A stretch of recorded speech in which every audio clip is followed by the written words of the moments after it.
Server resets and character transfers in What's Human can feel like a complete grind. You're starting over, repeating the same tasks, and maybe even feel like you're losing progress. But what if I told you the most important items in the game carry over? In today's video, I'm gonna share my top 9 essential things you should always farm when waiting for a new phase or scenario reset to give you an edge in auto farming, upgrading, and dominating the endgame. Let's get right to it. If you find my videos helpful, by the way, it would mean the world to me if you can spare 1 second of your time, hit that like button, and of course, share your thoughts, questions, or video suggestions in the comments down below. The very first thing I want to quickly mention is that you can also bring your base to the next season. I spent quite a lot of time finding a perfect one, which you can set up in the beginning when joining a server, but it also has all the space you need for the mid and late game. All the essentials basically. It's super easy to build. My guide to it can be found in the top right of the screen. Wow, my Chefosaurus is on the roof right now. That's interesting. Anyways, the first things I always bring to a next season, and trust me, these can make harvesting resources in the early days so much easier, are the logging chainsaw and the advanced logging chainsaw. You can also bring some regular and advanced rock drills.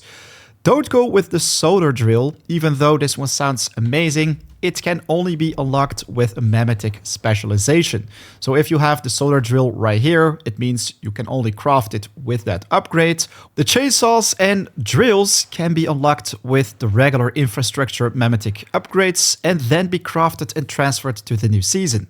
The very first thing I do when I land on a new server world is click on Inherit Resources in the Inventory tab and get my hands on these tools. They barely cost any of this server currency basically, so it's going to be easy to bring them and start farming.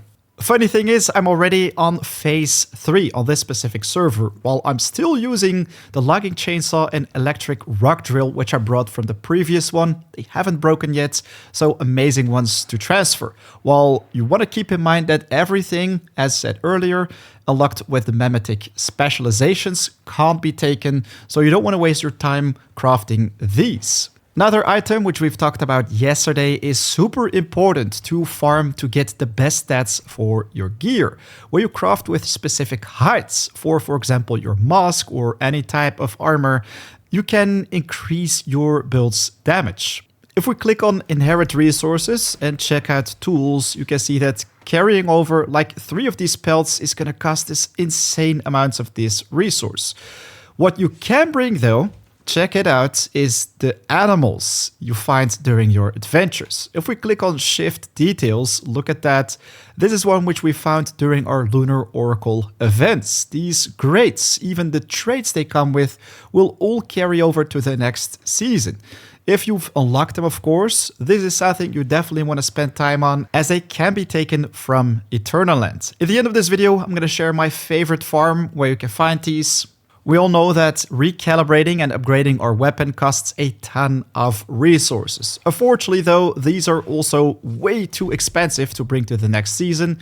If we, for example, click on this pistol right here, it says insufficient points. This one isn't even upgraded, simply random dropped gear, so you basically don't want to focus on that. Instead, before you go to a new season or scenario, salvage all the legendary items you have, as each of them comes with a calibration blueprint, portable style, precision style, which can be extremely valuable for preparing your build on the next server.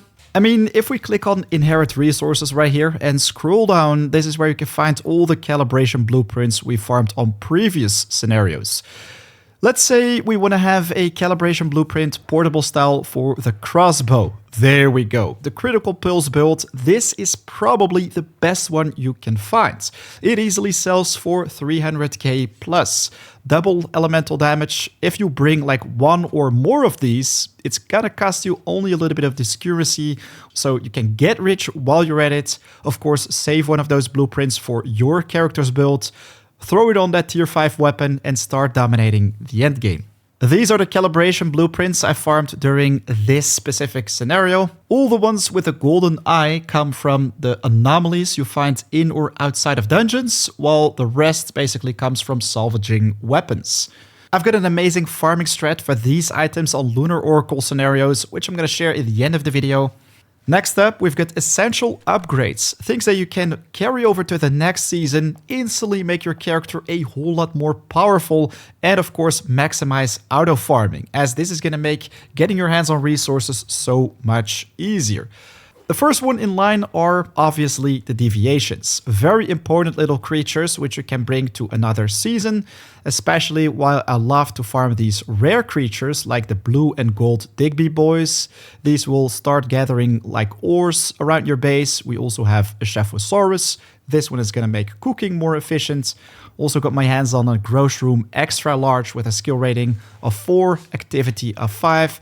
But also the Atomic Snail, with which you can craft potions to dash in the air, have an extra high jump with a Frog the Leaper. Right now you can even get your hands on a By the Wind or a Xeno Purifier of amazing levels. Check this one out, 4-5, which can also make combat easier in the next scenario. Of course, you want to know where you can farm these Deviations. During a Lunar Oracle event, you want to be searching for a place where you have a ton of chests. Right now, if you press F3, we also have the Lunar or Spring Festival event. This one also comes with a shop. Right here you can purchase unique Deviations. I like to purchase a couple of these from time to time when I get my hands on some new currency. If we open those chests, I think we can find them right here. There will be a special deviation inside, always with some random stats.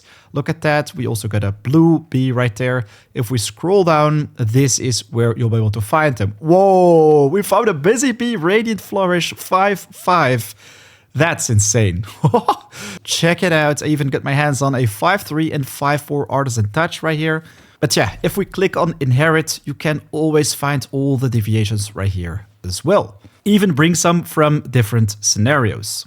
Obviously, when you start fresh on a new server, you want to start dominating as quick as possible. Deal more damage, increase your survivability, and that's exactly what we're going to achieve with the next items.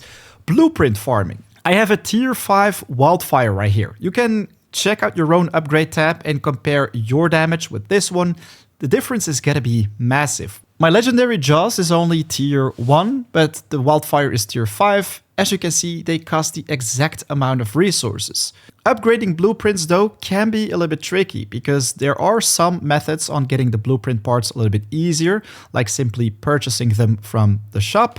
You can also make a wish and search for the exact blueprint fragment you want to farm for. Say we want to upgrade the Anabasis. We want to just start gambling right here with our Starchrom, and there will be a chance we get our hands on these. When you do the gambling, I always recommend you to focus on the guys with a star on their heads, as these seem to have a higher chance of dropping rare blueprints or fragments. Both weapon and armor blueprints can be upgraded. You know what, let's focus on, for example, a renegade piece of tier 1. As I like to use these for my set, we're just gonna right click, press enhancement right here, click on the fragment icon, and then you can just fill it in, then press hold to enhance, and voila. Right now it's 2 stars. You want to craft it after you've upgraded it, because then the stats will be better. If you craft it before, the upgrade will not count. On top of that, if for example you want to use a different build and no longer care about a specific item, like this tier 4 Hammerhead Shark, what we can do is press Blueprint Conversion, take the Hammerhead Shark and select a new blueprint, something that we want to start using instead. For example, this Frozen Northern Pike. If we then press Convert, check it out, we convert all the stars, the power level basically of the item, to the fish weapon. You can of course always revert these changes by simply converting back, but do keep in mind you only have an X amount of conversion attempts, and these also come with a cooldown. Simply put, the best weapon blueprints can be upgraded by using the wish machine, get your hands on these new fragments, while if you want to farm for lower quality fragments, this can usually be done when you visit the towns. They always come with a mythical chest. Inside it you will find some blueprint fragments. They are decent for the early game, but in general for legendary gear, which comes with the best stat bonuses, just go to the wish machine. One of the biggest mistakes I see many people make when they're trying to achieve the highest possible damage with their builds is focusing on weapon calibration and of course upgrading those blueprints. Indeed, your damage will increase drastically if you recalibrate and upgrade your items, while the biggest stat boost comes from the mods that you add to them. Weapon mods and armor mods with the right rolls, boy oh boy, they can really change the game. I mean, if we have a quick look at this random power surge mod, Static Shock, comes with some pretty weak attribute bonuses. Power surge is pretty decent, but plus maximum HP, damage against elites, and head damage reduction isn't a fantastic roll. Instead, you want to focus on ones with the best attribute bonuses, like this one, plus elemental damage, plus damage against normal enemies, or great ones, elites, whatever, but also status damage right here. Could also be power surge damage, but the importance of rolling the best attribute effects on each is going to be essential to maximize your build's efficiency. This vulnerability amplifier, for example, comes with weak spot damage and weapon damage, two very important attributes for a bingo build with maximum weak spot. Right here we have a perfect example of what you should easily get rid of or keep. 3 exactly the same mods: Status Immune Violent, Talents, and also Lunar. Below it, you can see the quality of the attribute rolls. It's 3 times gray, which means all the attribute bonuses it comes with are pretty trash. This one comes with 1 green roll, and this one right here comes with 3. So that's hands down the best roll, but of course you also want to know if the effects themselves are good. If you have a build that needs critical damage, this actually isn't that bad. Also damage against normal and elite enemies. Right here it says weapon damage reduction. If you don't care about elemental damage, that's also an insta throwaway, let's say. And this one with the weakest rolls only becomes interesting if you drop your HP because of the lunar bonuses. So that's why you're probably gonna spend a lot of time to farm for the perfect mods with the right attribute rolls to maximize your build's efficiency. The most straightforward method to farming weapon mods would be to check out the monoliths. Each come with a different pool of drops, like the Mirage with the Bullseye, while on the Forsaken you can find all the weapon mods. For armor mods, you want to focus on the silos. If you click on these, for example on Alpha we get the helmet mods, on Sigma we get the gloves mods, so all the different ones come with different loot, while on Leia you can basically find all the weapon and armor mods randomly. What I really like about the Lunar, Oracle or Blood Moon events is that you can also find these mod chests right there, which come of course with these legendary variants. They're always going to be lunar though, but you can recycle them for other ones. When you use a mod conversion, let's go with a random one. We're going to press autofill and exchange it for 20,000 energy links. And look at that. We get some elemental damage, some status damage. Actually, a pretty decent roll right here. You can lock the mods so you won't accidentally salvage them, and then also enhance them to the maximum level. Legendary ones can be enhanced 5 times, which, as you can see right here, will drastically increase your damage output. We got some amazing rolls for bonus status and elemental damage. And the nicest thing about mods themselves is that you don't have to inherit them from Eternal Land. They don't show up right here. They will automatically pop up in the mod section on whatever scenario you're on.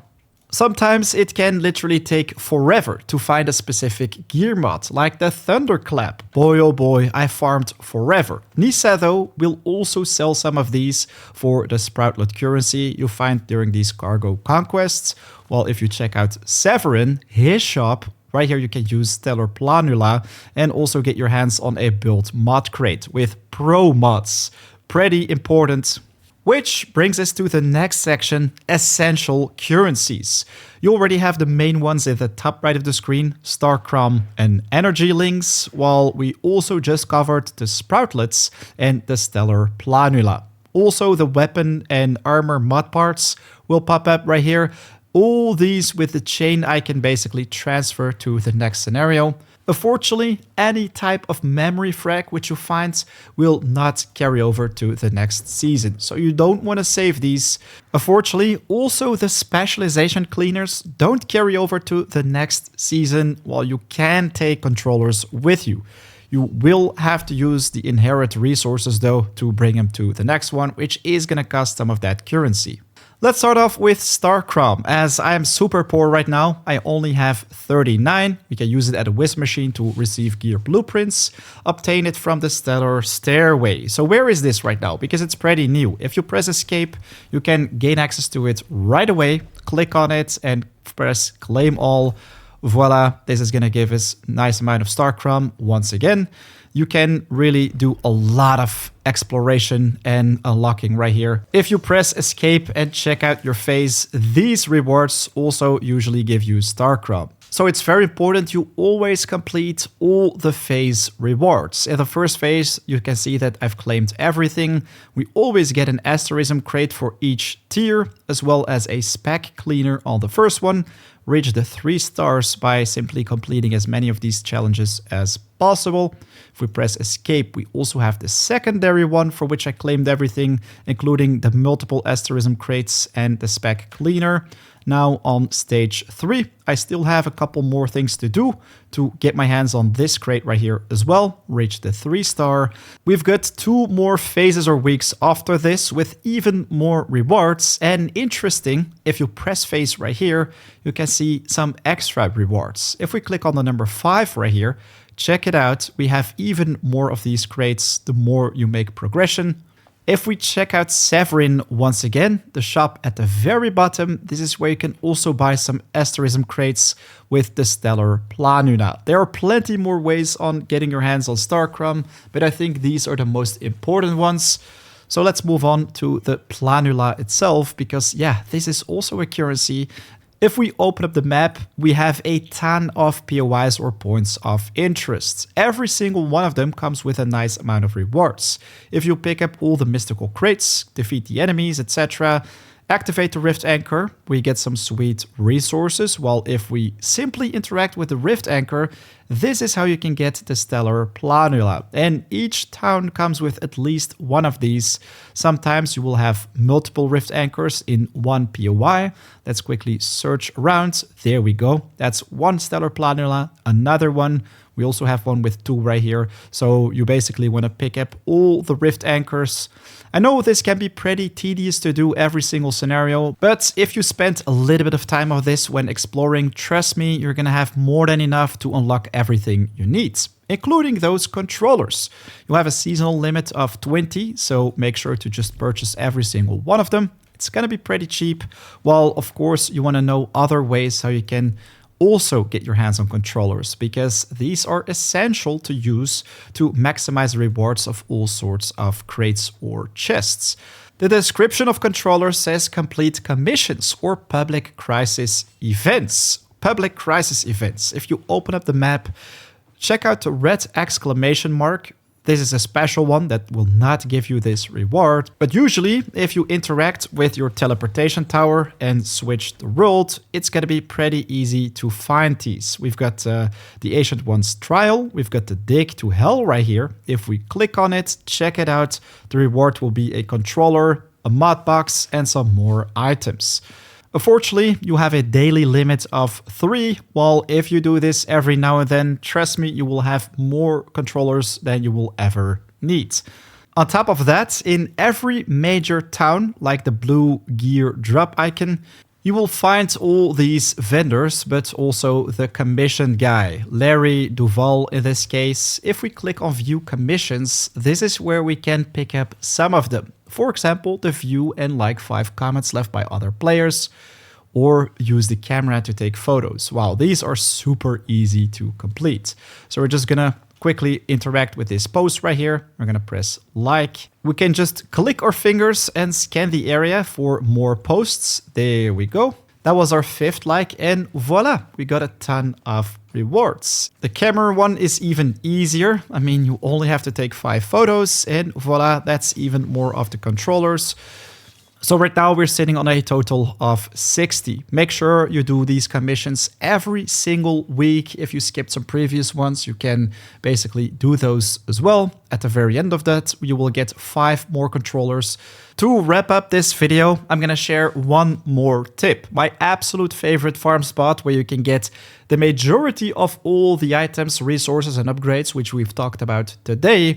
The Rodent Saddle. If you're playing on a Lunar Oracle scenario or server, this is the best farm spot, in my opinion, you want to visit between 9 PM and 3 AM in-game time, as during the Blood Moon event, you can pick up a total of 14 unique lunar chests, which can be farmed every single in-game day to get your hands on the new shiny Lunar Oracle Deviations, high-level weapons and armor, including weapon calibration blueprints, which all can be taken to the next scenarios. I already made a video which explains everything you need to know about it, which can be found in the top right of the screen, so you can maximize the efficiency of these farming runs and of course collect the most loot.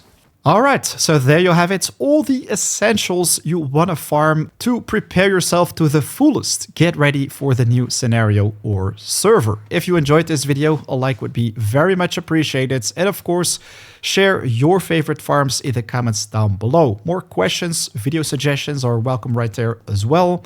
Plenty more guides on the channel. Right now though, it's 4 AM out. I want to wish you an amazing day. I'll check you in the next video or live stream. Peace.